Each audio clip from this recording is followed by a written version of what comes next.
பிட்சை பாத்திரம் ஏந்தி வந்தேன் ஐயனே என் ஐயனே.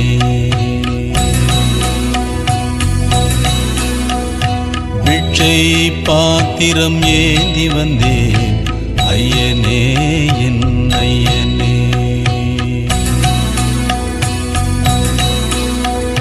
பிண்டம் என்னும் எலும்பொடு சதை நரம்புதிரமும் அடங்கிய உடம்பு எனும் பிட்சை பாத்திரம் ஏந்தி வந்தேன் ஐயனே என் ஐயனே. பிண்டம் என்னும் எலும்பொடு சதை நரம்புதிரமும் அடங்கிய உடம்பு எனும் பிட்சை பாத்திரம் ஏந்தி வந்தேன் ஐயனே என் ஐயனே.